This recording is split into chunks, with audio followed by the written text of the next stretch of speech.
Yo precisamente he estudiado las estadísticas y he comparado con otros países. Desde luego hay escasez, hay desabastecimiento, hay zozobra, pero el que ha vivido y trabajado para Naciones Unidas por décadas y conoce la situación en países de Asia y de África y de Latinoamérica, sabe que esta situación en Venezuela no llega a ser una crisis humanitaria. Sin embargo, se está repitiendo y repitiendo de manera que muchos piensan que efectivamente el país está al borde del desastre. Y entonces, ¿cuál es la verdadera situación de Venezuela? De acuerdo a lo que usted trabajó para el informe de las Naciones Unidas, ¿cuál es el diagnóstico de Venezuela entonces? Venezuela sufre una guerra económica. Venezuela sufre un bloqueo financiero. Venezuela sufre un alto nivel de contrabando. Y desde luego Venezuela necesita la solidaridad internacional para resolver estos problemas. Primero que nada, hay que terminar la guerra económica.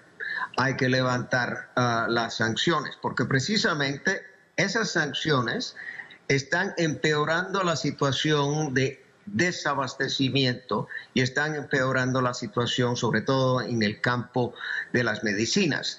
Es insoportable pensar que teniendo una crisis de malaria en la República de Bolívar, en el Amazonas, que Colombia no entregó la medicina contra el malaria y que Venezuela tuvo que obtenerla en la India.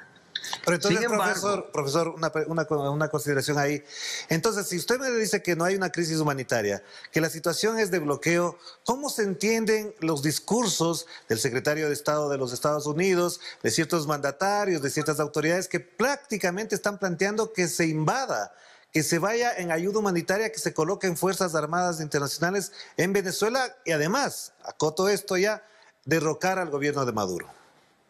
Bueno, es evidente que desde el año 1999 que una serie de estados quieren el cambio de régimen en Venezuela, y por eso fue que se organizó el coup d'etat de abril del 2002. Ese deseo de destruir la revolución bolivariana y de abrogar todas las leyes sociales que se adoptaron durante los años de Chávez y de Maduro. Ese propósito existe y ese propósito es lo que explica que se usa cualquier argumento, aunque el argumento no sea válido, para impulsar la idea de regime change. Esta idea, desde luego, es violatoria del capítulo 4, artículo 19 de la Carta de la Organización de los Estados Americanos, es violatoria de la Carta de las Naciones Unidas, artículos 1 y 2, es también violatoria de numerosas resoluciones de la Asamblea General, como la 2625 y la 3314.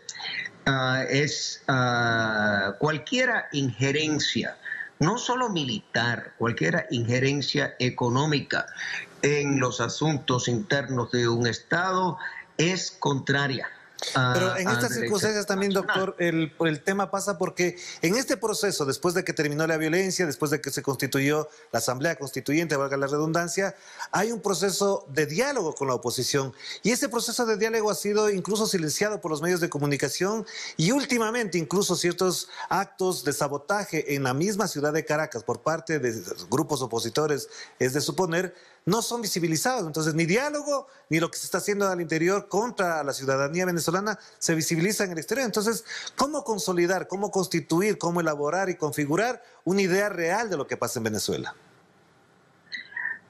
Como le digo, tiene usted que ir a los medios alternativos en el Internet, porque efectivamente el mainstream media no está interesado en diseminar una imagen completa de la situación en Venezuela. Y, por ejemplo, usted me está entrevistando ahora. Yo creo que como antiguo alto funcionario de Naciones Unidas, yo era el secretario del Comité de Derechos Humanos, yo era el jefe del Departamento de Quejas de la Oficina del Alto Comisionado antes de ser experto independiente. Cuando yo me pronuncio sobre algo que no sea Venezuela, por lo general el BBC y el New York Times lo recogen, lo diseminan, etcétera. Pues en el caso de Venezuela, CNN, BBC me han completamente ignorado, como si mi visita a Venezuela no hubiese tenido lugar. Y por eso es que ¿quién quiere entrevistarme? Telesur, RT, Sputnik, pero es una forma de manipulación de la opinión pública cuando ni siquiera se informa que un relator especial de Naciones Unidas ha sido invitado a Venezuela y que va próximamente a presentar un informe.